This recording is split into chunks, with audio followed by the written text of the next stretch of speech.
Genesis 21. The birth of Isaac. The Lord kept his word and did for Sarah exactly what he had promised. She became pregnant, and she gave birth to a son for Abraham in his old age. This happened at just the time God said it would. And Abraham named their son Isaac. 8 days after Isaac was born, Abraham circumcised him as God had commanded. Abraham was 100 years old when Isaac was born. And Sarah declared, God has brought me laughter. All who hear about this will laugh with me. Who would have said to Abraham that Sarah would nurse a baby? Yet I have given Abraham a son in his old age. Hagar and Ishmael are sent away. When Isaac grew up and was about to be weaned, Abraham prepared a huge feast to celebrate the occasion. But Sarah saw Ishmael, the son of Abraham, and her Egyptian servant Hagar, making fun of her son Isaac. So she turned to Abraham and demanded, Get rid of that slave woman and her son. He is not going to share the inheritance with my son Isaac. I won't have it. This upset Abraham very much because Ishmael was his son. But God told Abraham, Do not be upset over the boy and your servant. Do whatever Sarah tells you, for Isaac is the son through whom your descendants will be counted. But I will also make a nation of the descendants of Hagar's son, because he is your son too. So Abraham got up early the next morning, prepared food and a container of water, and strapped them on Hagar's shoulders.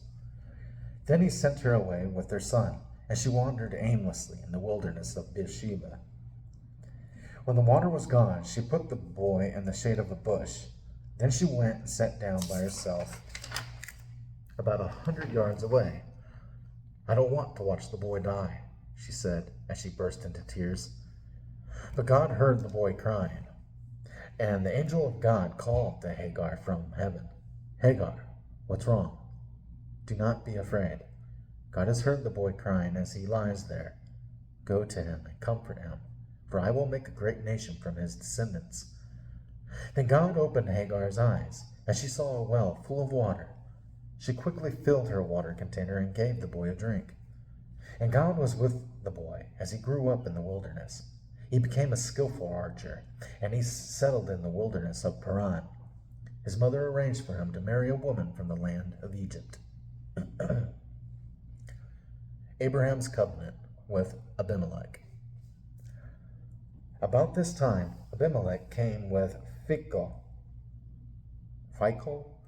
his army commander, to visit Abraham. God is obviously with you, helping you in everything you do, Abimelech said. Swear to me in God's name that you will never deceive me, my children, or any of my descendants. I have been loyal to you, so now swear that you will be loyal to me and to this country where you are living as a foreigner. Abraham replied, Yes, I swear to it. Then Abraham complained to Abimelech about a well that Abimelech's servants had taken by force from Abraham's servants. This is the first I've heard of it, Abimelech answered. I have no idea who is responsible. You have never complained about this before. Abraham then gave some of his sheep, goats, and cattle to Abimelech, and they made a treaty. But Abraham also took 7 additional female lambs and set them off by themselves. Abimelech asked, Why have you set those 7 apart from the others? Abraham replied, Please accept these 7 lambs to show your agreement that I dug this well. Then he named the place Beersheba, which means well of the oath, because that was where they had sworn the oath. After making their covenant in Beersheba, Abimelech left with Phicol, the commander of his army, and they returned home to the land of the Philistines. Then Abraham planted a tamarisk tree at Beersheba, and there he worshipped the Lord, the eternal God. And Abraham lived as a foreigner in Philistine country for a long time.